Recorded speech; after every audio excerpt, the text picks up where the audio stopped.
I'm going to brief you on what the training content is going to be for the SAP Leonardo training that I deliver. So, a little brief about me. Initially, my name is Rahul. I'm from Mumbai. I have about 11 years of experience in the SAP domain. I've been working on IoT technologies for close to 4 years now. This was much before Leonardo, was the buzzword, so to speak.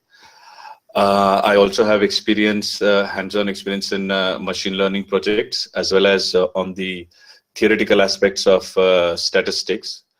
So as a part of the course content, I'll be able to provide you the theory side as well as the programming side of the machine learning module.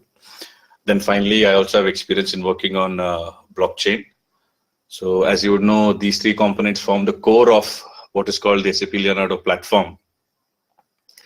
And for the rest of the meeting, the agenda is that we will just go over various different technologies, these three technologies, take a look at them at a brief overview. After that, we will take a look at what the course content is. And there are 4 modules in this course, so we will go over each of them and take a look at how long it takes to finish each course. And in the end, we will break for questions that you may have. So before I get into the technical side of the training, I just have a few questions. I'd like to get to know the audience. So my first question is there anyone here who is from a non-SAP background?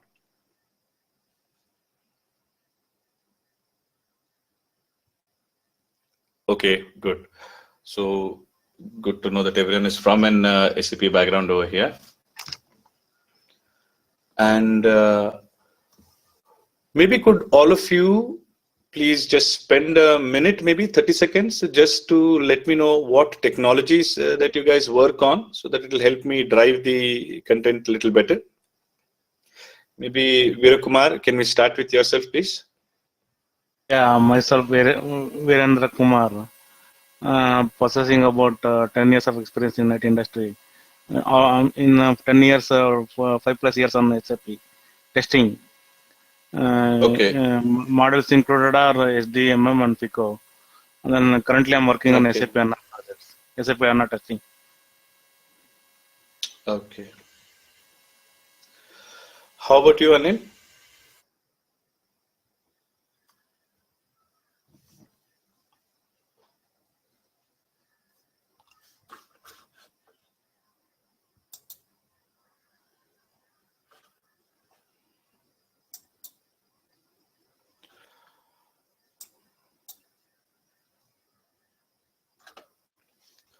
Anil Kumar, Ankit, Piman, Yeah, hi. you guys.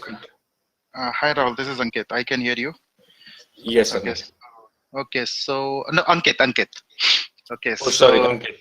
No, Hi, that's fine. Ankit. Hi, Rahul. So it's like first of all, I have more than 12 years of experience, overall experience, and complete experience is into SAP technologies. Okay. And it's like I worked on multiple things. I was a functional consultant as well in SAP PS.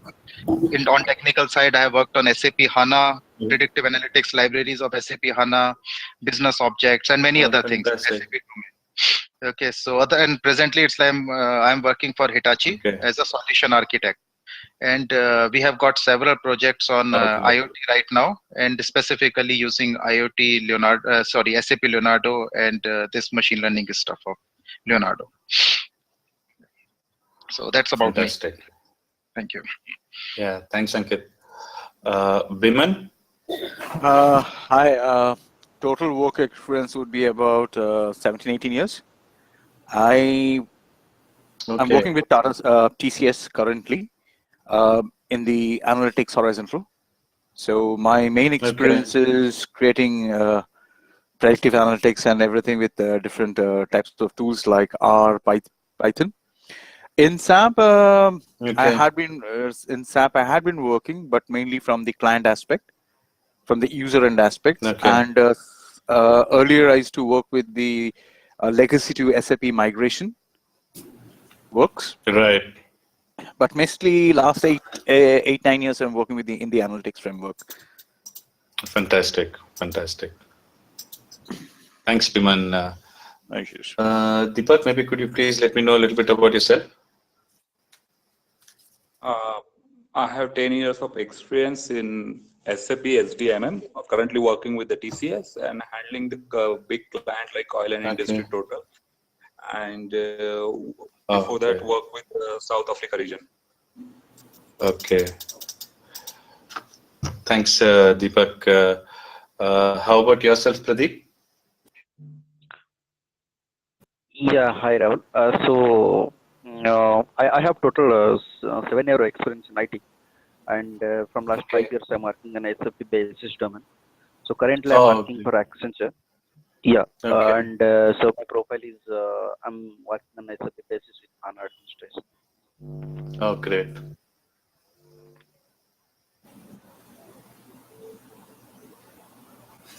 Radesh, maybe a quick intro about yourself. Hi, Rahul. It is audible, right? Yes, I can hear you loud and clear. Yeah, okay. I have 14 plus experience in IT, in which first 2 year in .NET and 12 years of experience in SAP, 2 year in ABAP, in which in 12 year, 2 year in ABAP, 7 year in SAP Enterprise Portal, Java Web Pro, portal administration development and portal development with MDM, BPM, BRM. And last 5 years I'm working as a SAP technical lead or team lead and developer also. And also I have some experience on Python also, and also done one project code that was involving Hadoop system with HANA and SAP UI5 D3JS. So this is fantastic. Thanks. And I think Anil didn't introduce. I spoke to him. Yes. Hi, Angil. Hello? Yeah, there's Rahul here, Anil. Yes, sorry. Hi, Rahul. Anil here. Okay, I'll introduce myself. So I'm having total 11 years of experience in the IT industry in SAP domain. And actually, I'm having the experience in the machine learning tool and artificial intelligence. The technology called NIME, Rulex, and Power BI, Big Data, Hadoop. Okay, all these technologies I'm having experience, and I'm working with LTI as a senior solution architect. Okay. And I'm leading the multiple projects. Like one project is for SAP HANA domain, and one project is SAP HANA to Big Data migration project, and one project is machine learning project. So similarly, I'm handling the couple of projects. Great, Anil. Thanks so much. Yeah. I think we are left with Veera Palakaviti. Yeah, hi Rahul. Good evening. This is Veera. Hi. So I have total 7 years of experience into SAP Basis and HANA. So currently working with Accenture. Okay, fantastic. Thanks so much, guys. Thanks a lot. One of the concerns I always have when I'm delivering this training is the technical exposure of the audience, because SAP Leonardo is a completely technical, and the training that is going to happen is going to be completely technical, hands-on coding, development, microcontroller programming kind of nature of course content. So very happy to know that many of you guys are already into machine learning. You have experience in predictive analytics libraries. Great to know that, Ankit. Biman, great to know that you're already working on Python. So Python is one of the primary prerequisites for us to deliver this. So good to know. Of course, all our basis friends, SAP Basis, HANA, and portal friends, definitely I think all of us are almost well equipped. If not, maybe it's just a matter of maybe for some of us to upskill ourselves on Python. All right, guys, so let's get directly into it. So SAP Leonardo, what is it? SAP calls the Leonardo as a digital innovation system. since most of you guys are already from the SAP domain, or rather all of you guys are from the SAP domain, you would understand that Leonardo is not any standard module like a MMPP FI or any kind of a functional domain or a module. It is a purely technical landscape filled with microservices, API management for machine learning through the machine learning foundation. The entire gamut of services that are available are either as microservices or as API consumptions. There is also a sort of manner in which you can program on Python. You can bring your own model, machine learning models onto the SAP platform and run it over there. So it is a very different kind of a SAP module, purely technical, driven purely by a technical framework. What SAP has bunched together as SAP Leonardo, a bunch of technologies, are the Internet of Things, the blockchain, machine learning, then the big data, data intelligence, and the analytics framework. So as a part of this framework, except for big data, which, as you would know, it requires a different kind of a setup on the setting up of the Hadoop or the Ubuntu and all that kind of framework. And anyway, its approach is different. Furthermore, Spark is now sort of getting over, becoming the go-to methodology for big data related work. For now, for this training, we're not going to cover that, but we are going to cover everything else apart from that. We are going to do hands-on programming on all of this, which is all three technologies, primary technologies, which is machine learning, Internet of Things, and the blockchain. Since most of you guys are already on the SAP domain, so you would have had experience on the SAP Cloud Platform. So as you know, it is a multi-cloud infrastructure. It is hosted, on the Amazon Web Services, on Microsoft Azure, as well as on the Google Cloud Platform. This is what it calls a digital innovation system, and we're going to take a look at each and every one of them in more detail.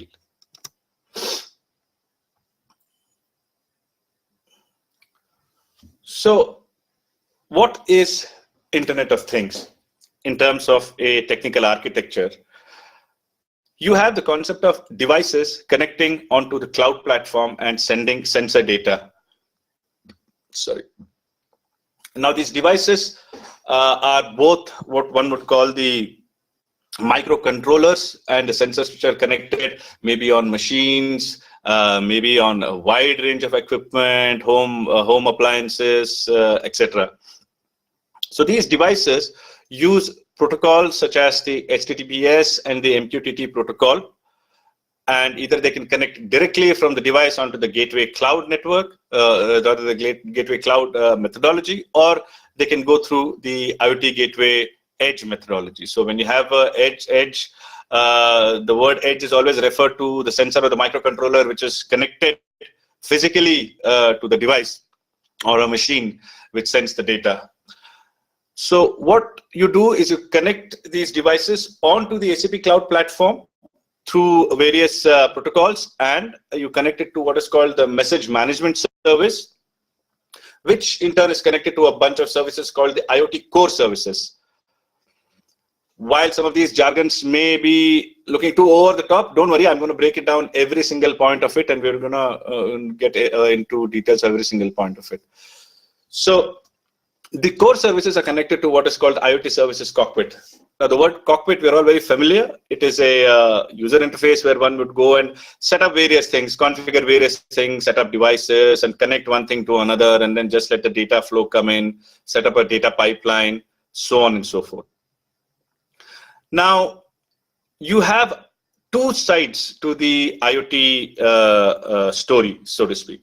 One is the device configuration, the device management, the IoT services configuration, and connecting all of these to the HANA Cloud Platform. And the part two is visualization of that data, which is you will run a UI5 application, you'll consume the OData API that is coming out of the IoT services and give visualization to it. As a part of this training and as a part of the course content, we are only going to take a look at the core IoT services, the IoT service cockpit configuration, the IoT service, the message management service, and so on.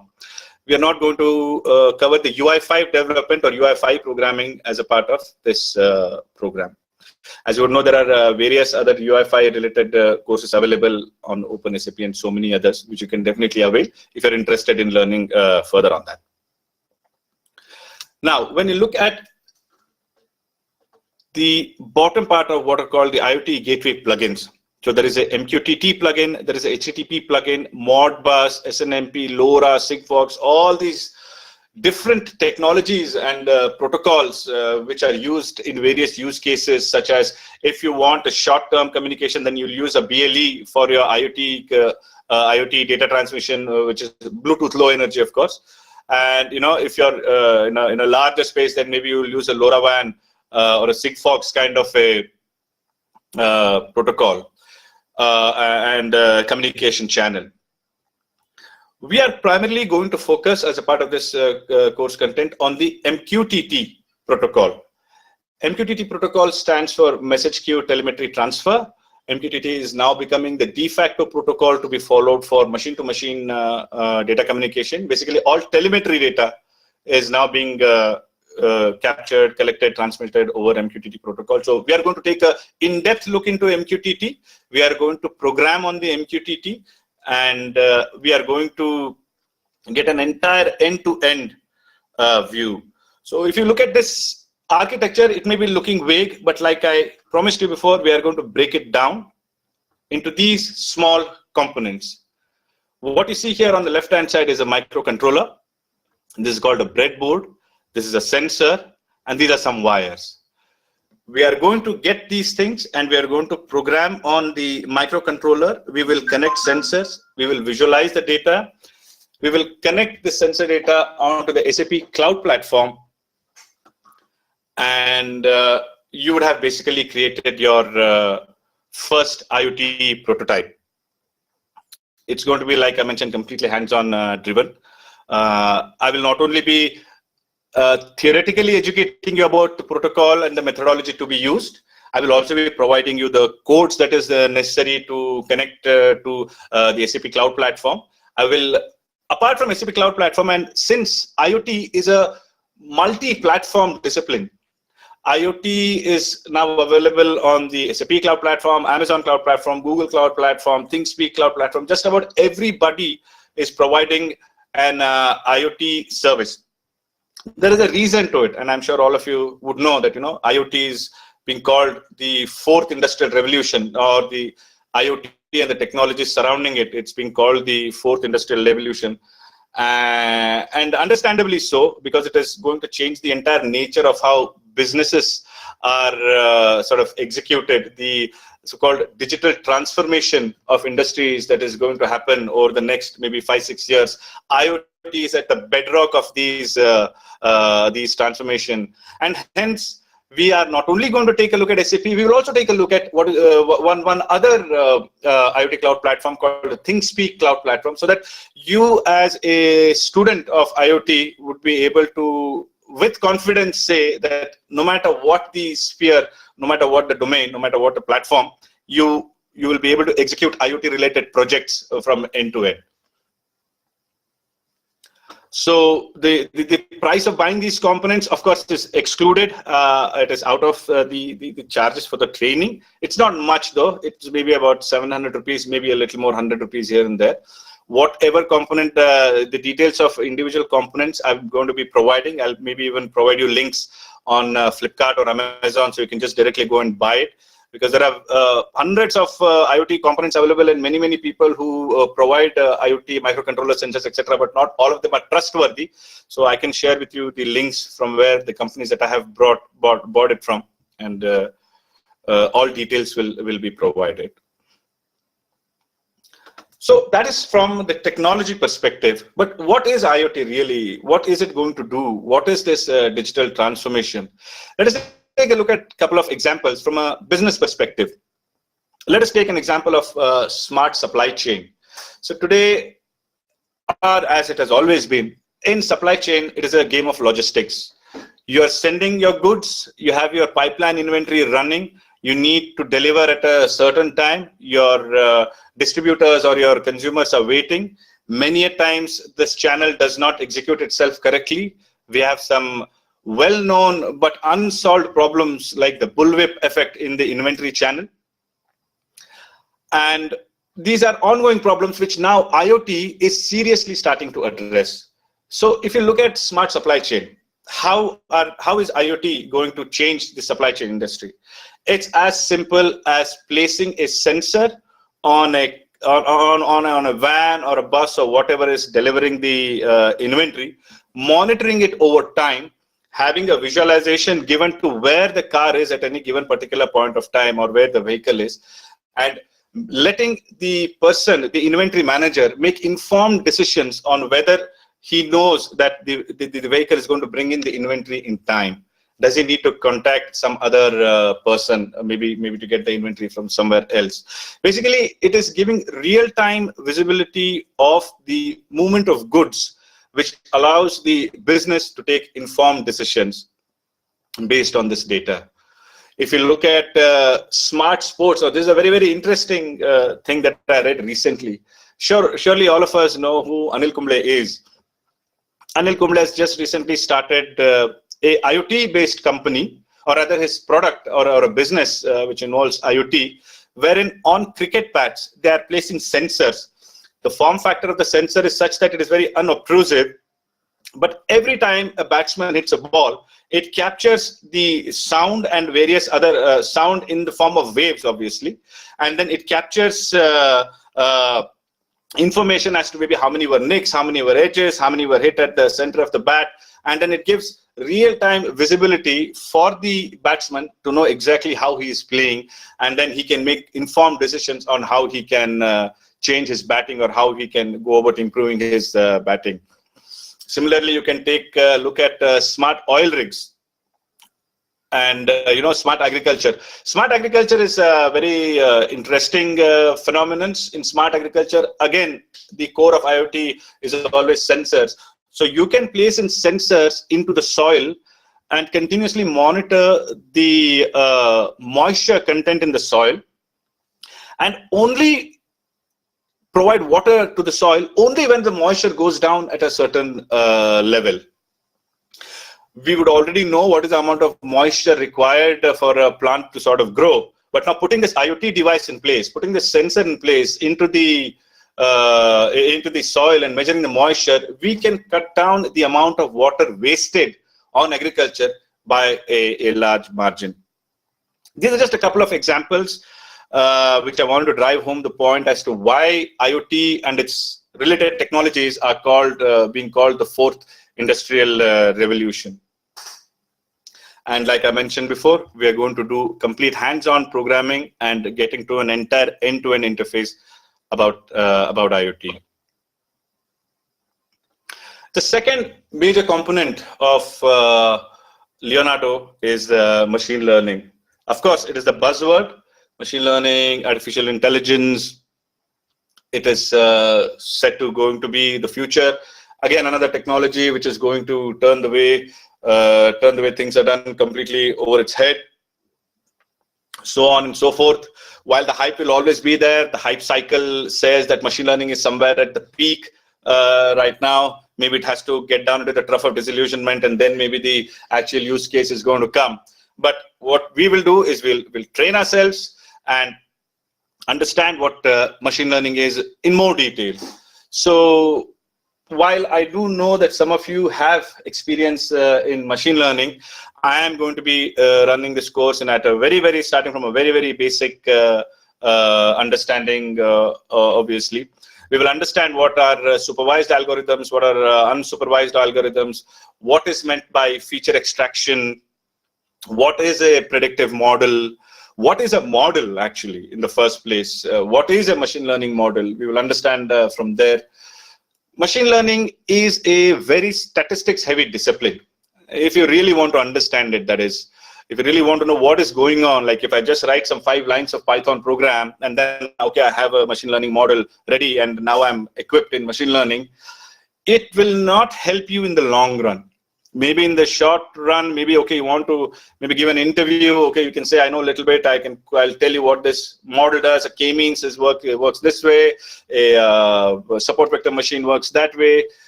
It may help you do a little bit, but not too much. But as a part of this course, we will break the entry barrier. We will take a look at the statistics involved. I will be having a refresher course on basic statistics as well as linear algebra. We will start with the most basic equation which all of us are familiar with, which is y is equal to mx plus b. Of course, if you should know that by now because you already studied that in school. If not, maybe you can just refresh that a little bit. We will understand what is y is equal to mx plus b. We'll understand what is regression. We'll go through what is multiple regression. We'll go a little bit into Bayesian statistics. And after that, we will get into the Python side of the programming, and we will execute some very interesting machine learning models. The models that I'm going to be training and teaching you from a theory perspective as well as from the Python programming perspective is going to focus primarily on time series, because as a Leonardo kind of a domain, the IoT data that we collect is always time series data. So I believe, and what we are also doing in my current company on the project that we're executing, is we are primarily looking at time series data modeling and time series machine learning model. So that is what we are going to do on a end-to-end scale. And of course, like I mentioned previously, codes and programs, everything will be shared with you. So yeah, this is just a very interesting meme that I found some time ago, which very, of course, in a funny way, but also very succinctly captures what is deep learning. Primarily, people think it is, statistics, or it's some programming of the Terminator or something like that. Different people have different expectations. There is a lot of confusion. People do not know what it is. People say, okay, deep learning is the same as machine learning, and AI, machine learning is the same. So what is all this? So we're going to break it down one by one. We will break it down. We will understand what is a neural net, what is a deep neural net, what is a RNNs, and where do you need to apply what. There is no point applying deep learning to a regression problem. These are some kind of the basics that we are going to understand. So if you see the last thing, it says from Theano import. Yes, in the end, that is all it is. You import a library and then you run it. You run a few lines of program. Yes, you have your model. But the work before that is a lot, and we will do that step by step. And to answer in short, no, you don't need to be a mathematician to apply machine learning and artificial intelligence, but it helps. It certainly helps if you want to go ahead and further become not only a data analyst, but a data scientist, wherein you will create your own machine learning model based on what your customer and client requirements are. So some of the places where machine learning is being excessively used today, let me first talk about voice recognition. So I'm sure all of you have already heard about Alexa and all of the things that the Alexa Echo device can do. But I'm not sure if many of you knew that actually you can program your own skills on Alexa. Although we are not doing that as a part of this program, if somebody is interested, this is something, a project that I have executed before. If someone is interested, I can guide you through how the Amazon Lambda function is used, and then you can train Alexa to answer custom queries. Now, where this becomes important is in developing chatbots, chatbots that talk, not just like text chatbots which run on natural language processing. So voice recognition is one. Sensor data analysis is one. Classic example of sensor data analysis is you plug in a vibration sensor onto a CNC machine, and then you monitor its vibration over a long period of time. Then after some time, you know that the machine is behaving abnormally. That's because its vibrations are spiking at various wrong times, or it's vibrating abnormally. You can use machine learning model like a Holt-Winters model, run a time series algorithm on it, and then predict exactly when the machine is going to fail. There are certain prerequisites required. For example, you need data of how the machine has failed before, but that does not stop you from giving a forecast and giving a visualization as to how the machine is going to behave in the near future. Of course, time series analysis is already being used for stock market prediction and algorithmic trading. If any one of you are in the stock market, any of you, have some interest in the secondary markets, then you would know that there are many companies in the US. I've not heard of any in India. There are many companies in the US which have totally begun work on algorithmic trading, and apparently they are over the past couple of years showing over 40% to 50% hike in their customers' holdings by continuously monitoring it and allocating your stocks and your debt and equity at different portfolios sort of automatically. So that is one place where time series analysis is being used. Image recognition, this is something we are going to do. We are going to do hands-on on what we will understand it end-to-end, what is image recognition. So, of course, the basic thing about image recognition is, okay, you look at my face and then you tell me who I am. That's the most basic thing, right? But when you come to the industry perspective, an image recognition model can be utilized in many ways. And one of the things that it can be used for is quality automation. If any one of you have experience in the shop floor, if you have worked in a manufacturing sector, you will know that visual inspection of goods that are already produced before they're packaged into batches and then sent to the customer, a visual inspection of the products happens. Sometimes they're chosen at random, sometimes some lots are chosen, some lots are not chosen, and they're checked if the products have been manufactured in the right manner, if all of the alignment of all of the products, maybe a gasket in a switch or something like that, is aligned properly, so on and so forth.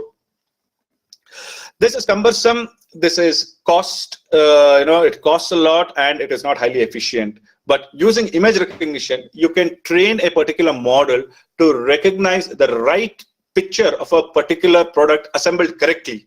So you give the model 100 or maybe 10,000 pictures of the model being assembled perfectly, and then you run each of this product in the assembly line. You just take each picture of the product as it is moving along in the assembly line, and every time the model will just take an image, it will check back with the original trained model as to which is identifying the right correctly assembled product.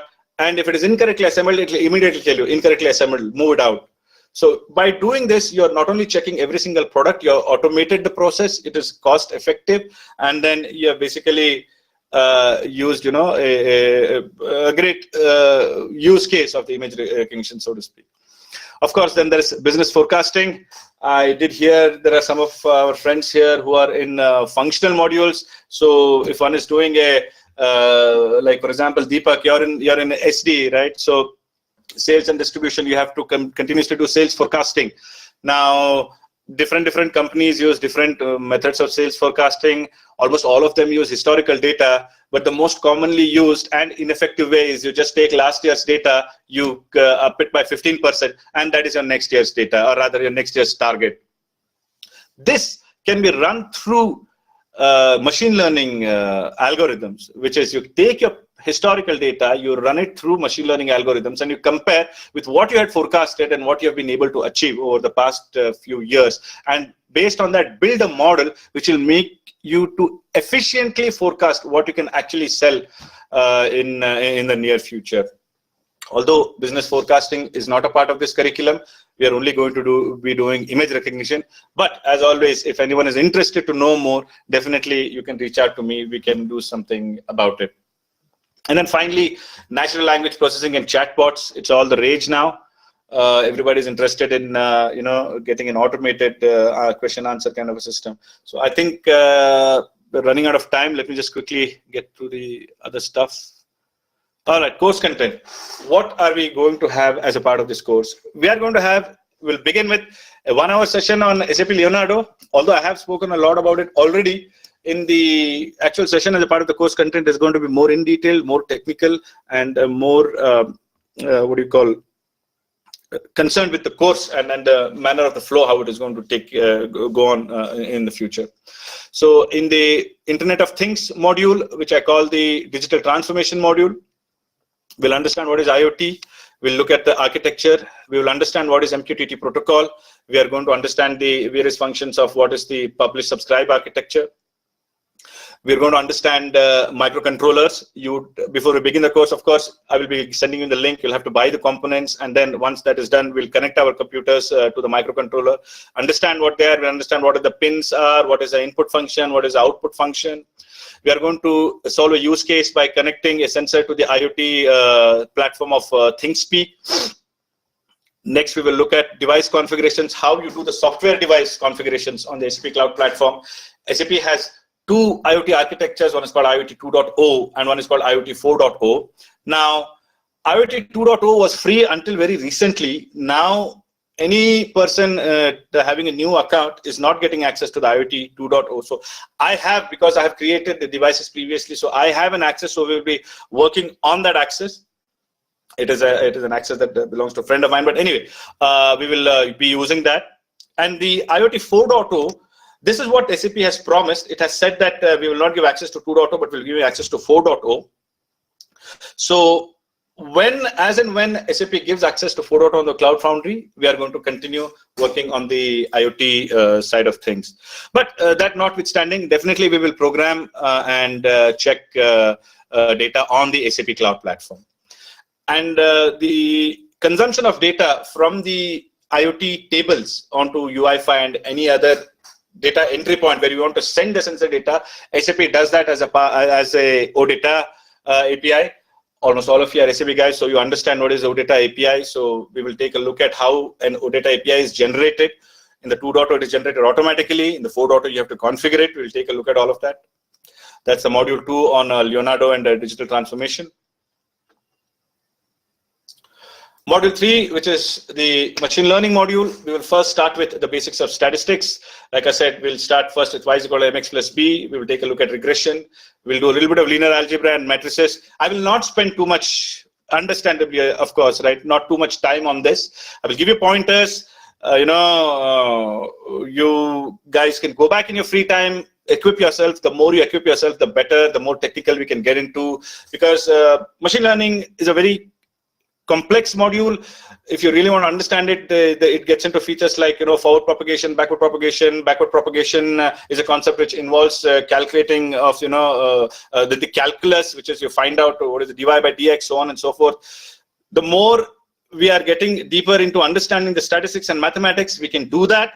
If you're interested, if not, generally my candidates prefer that we just move on with the implementation. That's absolutely fine. We can move on into straightforward algorithms which are supervised, unsupervised. We get an introduction into TensorFlow, Scikit-learn, NumPy, and Pandas, the 4 most standard basic machine learning libraries and frameworks used, which are implemented using Python. Then we take a look at working on the SAP Machine Learning Foundation APIs. Here we will do an entire end-to-end image recognition implementation of machine learning. This will be an end-to-end use case. Then we'll take a look at how to do time series prediction. This we are going to do on Python, not necessarily on the SAP Cloud Platform. Integrating SAP with Python is not a part of this course, but it can definitely be done. There are many links around it. So whatever you learn in Python, you can go ahead and execute that on the SAP Cloud Platform. And finally, we'll take a look at how the SAP Bring Your Own Model functionality works. What is it, what it allows, what it does not allow, and how you can effectively utilize it to deliver solutions to your client and business needs. And we'll also take a look at blockchain. We will take a look at blockchain from a Pythonic perspective. The SAP methodology is through Hyperledger, which is like a distributed framework, like enterprise-wide distributed framework for working with blockchain. We'll take an overview of that. We will understand how blockchain can be used and what are the kind of business cases wherein blockchain can be used. We will program our own blockchain in Python so that we will understand end-to-end what it is, what it does, what is secure hashing algorithm, and what is the network between the previous hash, the current hash, how it works at a blockchain, why they say blockchain is a trusted ledger, and why it cannot be hacked, and in as much details as possible. And so we will be covering blockchain as well. The total course duration is approximately 20 hours. And my availability, I've just put it in there until 26th January. I'm available on Mondays and Fridays from 8 p.m. to 10 p.m. Saturdays and Sundays, I'm available for 2 hours each. I'm flexible, but we'll just have to inform me in advance or what are the dates. Consensus on the time, etc. We will run it through Ananya. Maybe I will propose a time. You guys can let me know what is if it is okay with you all, and then we will take it forward. There are some course prerequisites. You need to understand the basics of C, C++. All of us would have probably done that as a part of our engineering. Whatever you know as a part of engineering is fine.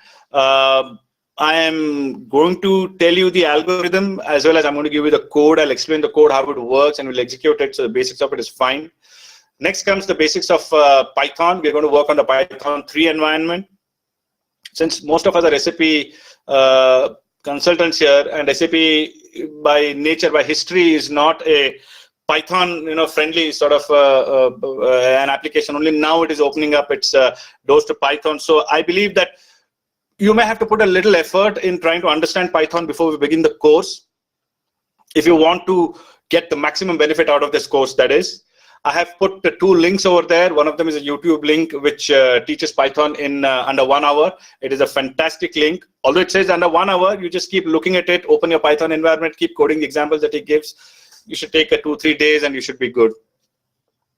It'll be helpful to have an understanding of what REST APIs are and what is OData. We would need to, or rather you'll all need to create an account, a trial account on the SAP Cloud Platform, as well as on the ThinkSpeak Cloud Platform. And some software to be installed, I have listed there. That's Python 3, then what is called the Arduino IDE. I will provide the link for it later. I think I should have included it here, but I'll provide it later. And of course, I'll give a link for the Postman desktop app as well. It is a REST framework basically to send requests back and forth to servers.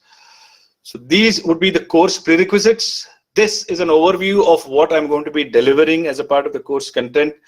And this is where I finish my monologue. And just opening it up for questions. Any questions, please?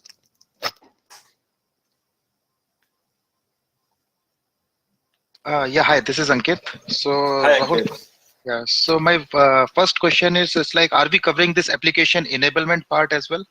Like creation of thing models and other stuff?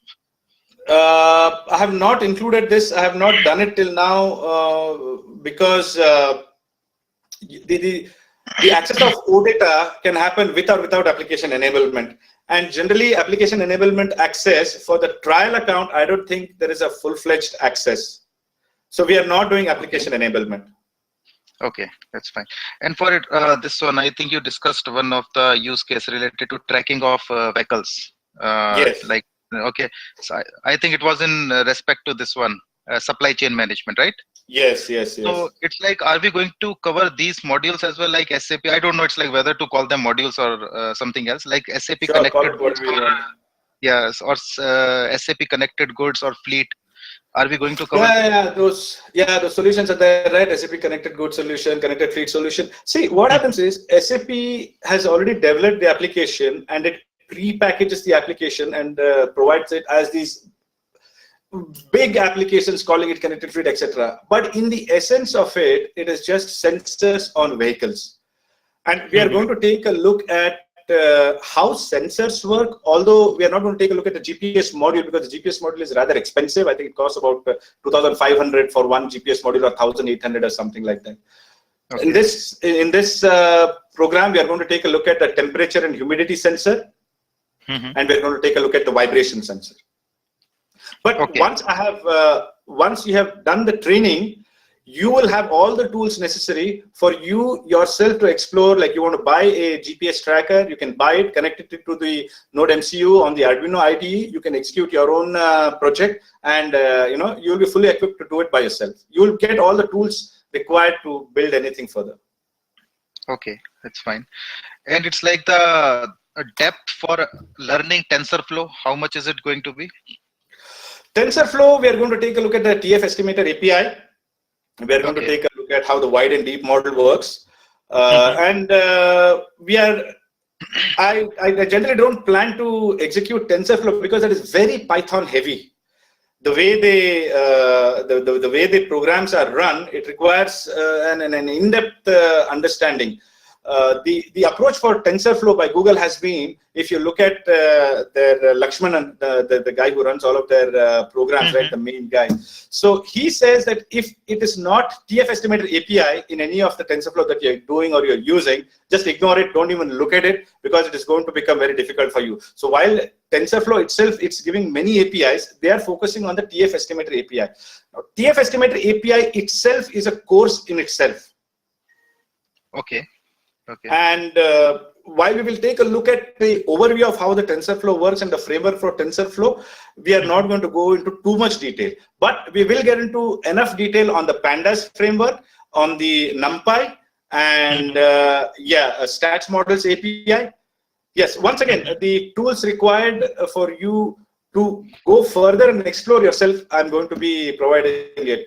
I mean, you would understand that all of these, be it blockchain, machine learning, or IoT, all of them are individually 20 hours kind of a course. Right. Absolutely. But we are going to the idea for me when I deliver this course is to break your entry barrier into all of these three technologies. Once you're done with the training, you can yourself go and equip yourself and learn and upgrade for any deeper understanding that you want to go for. Okay. One more question. I think others can take it up after that. So one last question from my side. Sure. You said that SAP's integration with Python is not included in this course curriculum. So is it available as a service on SAP Cloud or not available? I'm not sure about that. What happens is there is a integration one tool called PyHDB. So you have to install the PyHDB on your local Python, and then there is a methodology through which you can connect the PyHDB onto the SAP Cloud Platform, and you can basically run SQL queries on the HANADB and extract the data, put it into a Pandas framework, and run machine learning models on it. This is the end-to-end architecture. And there are enough information available on Google on how to connect the Python, I think it's a Python 3 environment, I think 2 or 3, both work, how you can connect it to the HANADB on the cloud platform. The cloud connector through on-premise methodology is also there, but I think this will be easier. Okay, fine, got it. Fine, thank you so much. Thanks, Rahul. Yeah, thanks, Ankit. Any more questions, guys?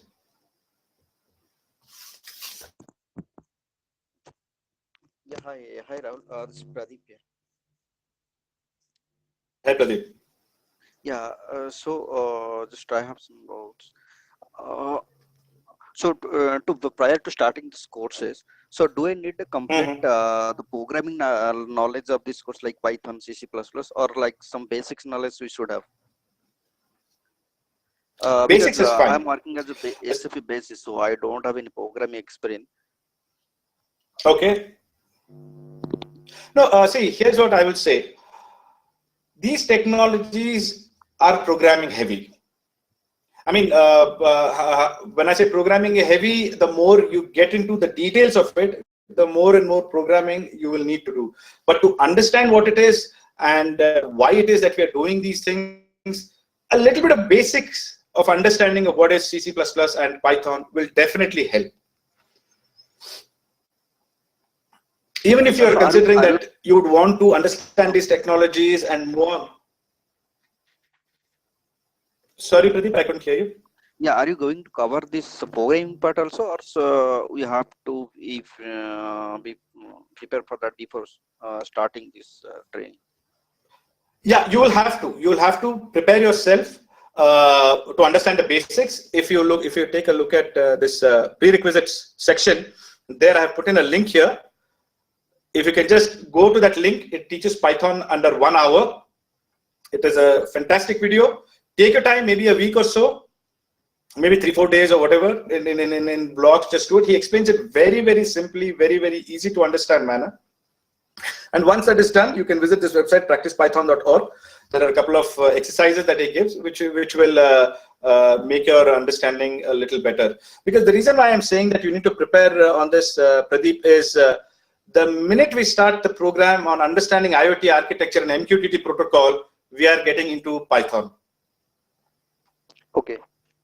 So it's better that you understand it. I will explain the entire theory to you, and I have my candidates and students before have expressed great satisfaction in the manner in which I have taught them the course content, even if they were not very programming heavy. I've been able to explain to them. You can trust me. I can explain to you in a very simple and easy to understand manner. But even then, if you put little more effort, it will help you as well as, for me as well. I guess it will help you deliver the best out of the program. And one more thing, what is the total duration of the entire course? 20 hours. It's Yes. okay. So that including IoT and blockchain and machine learning. Yes. So I'm not sure if you have received this course content PDF that I had shared with Ananya. So I have given the breakdown over there. The IoT module takes about 6 to 8 hours. The machine learning module takes about 6 to 8 hours, and the blockchain 2 to 4 hours. And there is an overview, technical overview that I will be doing. Yeah. Hello, Ankit. Yes. Hello? Who's speaking? This is Ankit. It's Mayuk here. Mine? Yeah. Hi. Yeah. Hi, Mine. Hi, Mine. This is Rahul Yeah, speaking in Mine. Yeah. I have one question actually. So if I want to specialize in some of the modules, IoT, artificial intelligence, and machine learning, and all those things all are part of the artificial intelligence, right? I wouldn't say that. IoT is essentially working with sensors and microcontrollers. You generate the data. On that data, you're going to run machine learning models. Now, you can perform machine learning on either IoT data, or you can also perform on your business data, or you can perform on a voice like a Google Assistant or Alexa. So I would not say everything is part of AI. Voice extraction or image extraction and all these things, right? These are itself individual things among this. Correct. Aspect. Correct. So don't you have covered a lot of it, but don't you have any specialized areas where one can go deeper into the machine learning or IoT or big data like this? The objective of this course, Mike, I'm just answering your question. So the objective of this course is to get people a hands-on understanding on the SAP Leonardo platform. Since the Leonardo platform has 3 primary components, which is IoT, machine learning, and blockchain, we are covering all 3. To understand this one, suppose I'm into SAP functional for last 15 years, okay? And I want to diversify next year. Suppose I've already started moving from OpenSAP, some certifications on machine learning and all these things, awareness programs, okay? So suppose I move slowly. Leonardo, frankly speaking, is not still available to the market, right? It will be expected to be available only next year, correct? Means 2019, right? Some of the services are already available on the trial account. Like, for example, the image recognition and the image retraining can already be done on the trial account. Some of them are available. The IoT service apparently is going to be made re-available. Rather, it was available before, but it is going to be provisioned once more, I think, next year. Yeah. So if I wanted to make my career moves and people and get the job moves or whatever, so will this course be sufficient enough to take a move ahead? Definitely. The way I look at it is, and in my experience, like I'm leading a team of 7 people in my company on the Leonardo platform. And one of the biggest challenges that we have is the lack of people with skilled knowledge on what is Leonardo. And while the industry, the SAP industry wants to move in that direction, there are not many people. One of the primary reasons is there is a lack of training. Even if you take a look at what OpenSAP provides, it is not technical or in-depth enough. So I think in my experience and the way I deliver the content, I think it should be enough for you to, go back to your organization and say that I'm equipped and I have this much of skill. And you can definitely showcase the projects that we are executing. We are going to be executing hands-on projects, right, Mayank? So that will definitely help you in moving forward. Okay. Thank you. Thanks, Ankit. Sure, Mike. By the way, this is Rahul here. Ankit was one of our other candidates. Oh, sorry. Thanks, Rahul. Sure.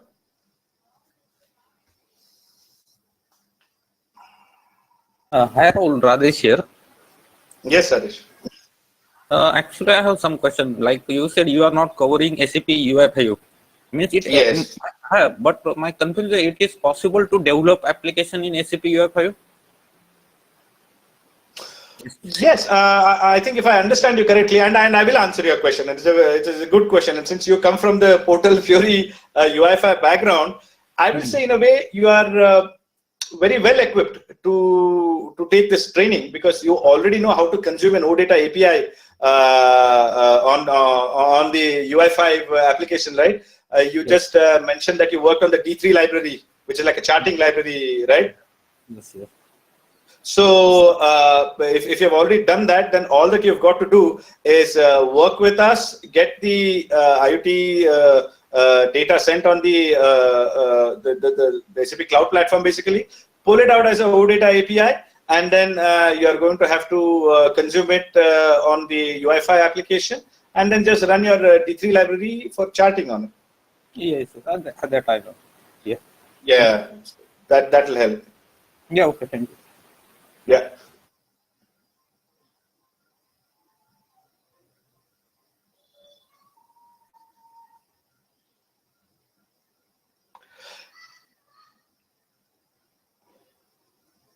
Hi Rahul, Anil here.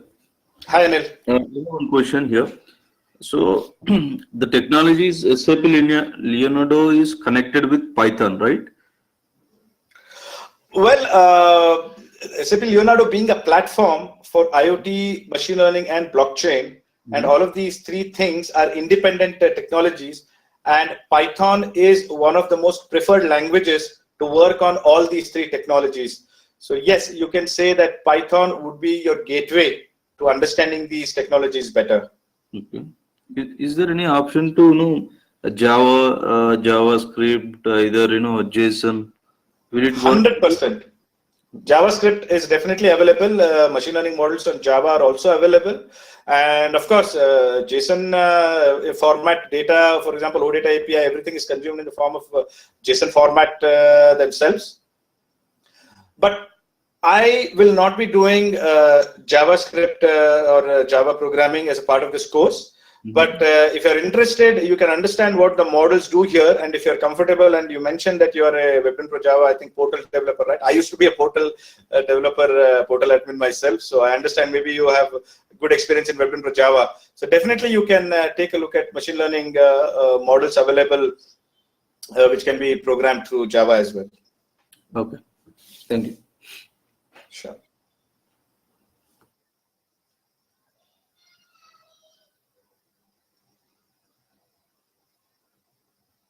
Rahul, one question from my side. Can we cover any example? It's like, as you said, that we would be covering this thing, image recognition, image classification using APIs.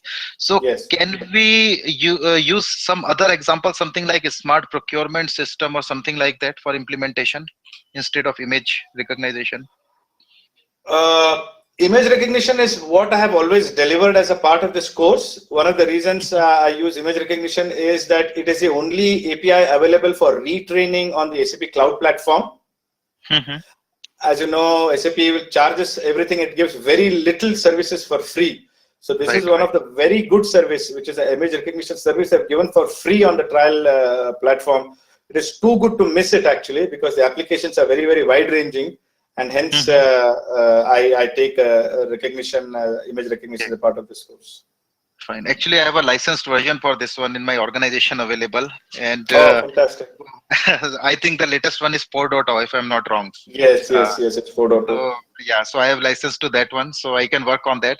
And it's like, as per the requirement, my project requirement, image recognition is not required. So we need this one smart procurement system or sourcing system. So that's why I thought of checking with you. Okay.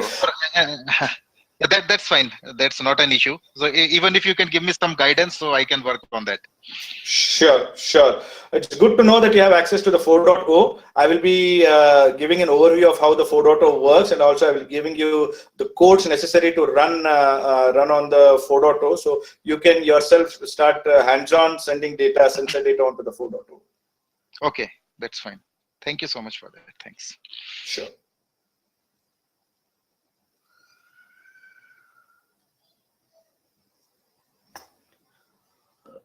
Yeah, Rahul, Anil here. So actually, this is basic question only, but Sure. I wanted to know.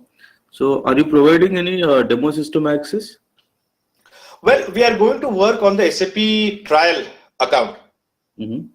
So in the SAP trial account, so two servers we are going to work on. One is the ThingSpeak cloud platform and one is the SAP trial account.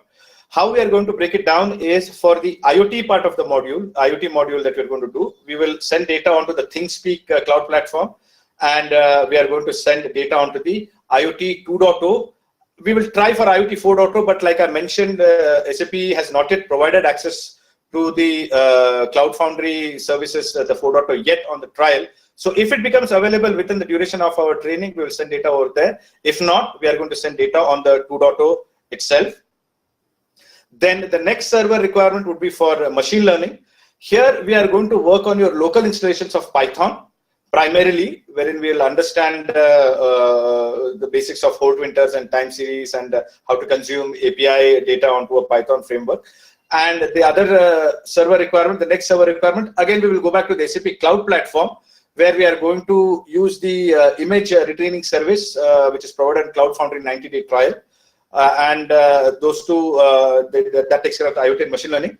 Finally, for blockchain, we are going to run it purely on your local machine on a Python. We will hands-on build our own blockchain. And again, later on, we move on to the SAP trial account again, wherein we will take a look at what the Hyperledger is, what the Hyperledger Fabric is, how it works, etc. We'll just have an overview of the SAP side of blockchain, but our primary objective would be to strengthen our core understanding on the blockchain. So these are the only server requirements. Everything is available on online. Everything is available online. You'll have to install Python 3 and the couple of the softwares which I mentioned earlier. Okay.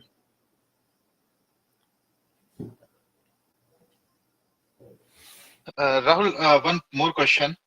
Actually, okay, so first of all, to start with, I may not be asking too many technical questions during this training session. It's like technical means too much of coding based or developer based questions, because that is not what my role is currently.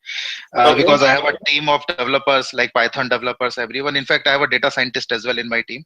My role is to design this complete end-to-end solution, because I'm into this, I'm TOGAF certified solution architect.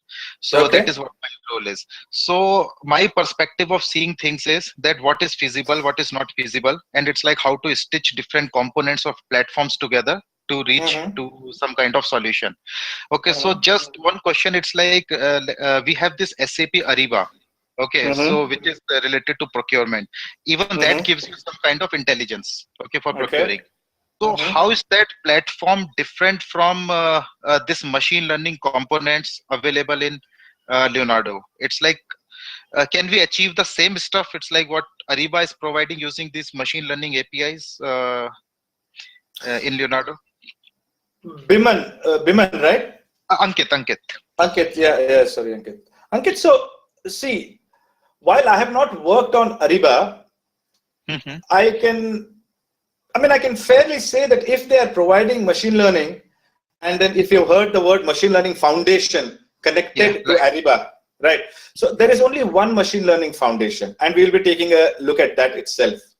The image retraining API that we're going to use is a part of the SAP ML Foundation. SAP ML Foundation is a list of machine learning APIs, which includes feature extraction, document extraction, image recognition. They previously used to have a time series API as well, but somehow they don't have it anymore. They've decommissioned it. So I'm pretty sure that the ML services that you're saying Ariba is providing will in the end come back to this ML Foundation APIs and extract data from there itself. So we are going to take a look at that only. Okay, that's fine. Thank you so much. Thanks. Yeah, sure, Ankit.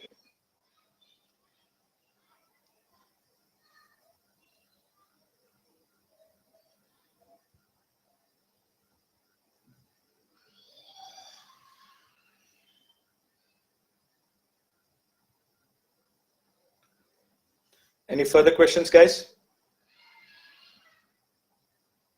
Rahul, any idea about certification? Can you give us? Certification, there are some certification modules available. I was just taking a look at it. And while see, certification will not form a part of this course. Let me be straightforward on that. Certification, if required, maybe we'll take a look at that later. If you're interested in certification, maybe some assistance I can provide, but definitely, certification will be a separate component.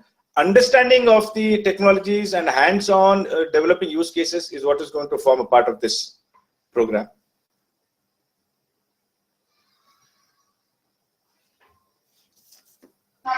Thank you.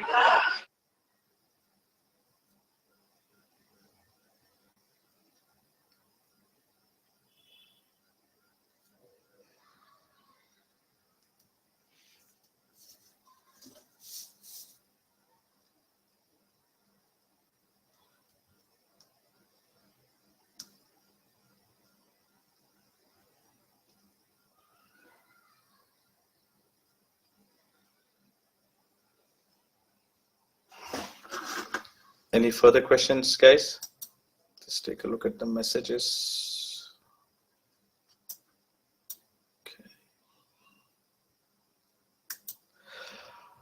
Okay, so if there are no more questions, then maybe we can close the meeting. Ananya, do you have any questions? Ananya, do you have something to add? No, I think that's it. Okay. So then, thanks so much, guys. Thanks everyone for joining in.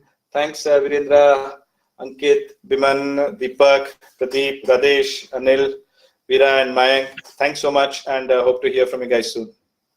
Sure. Thank you so much, Rahul. It was a fantastic discussion, fantastic session from your side. Thanks a lot for your time. Thanks. Thanks. Thank you. Thank you.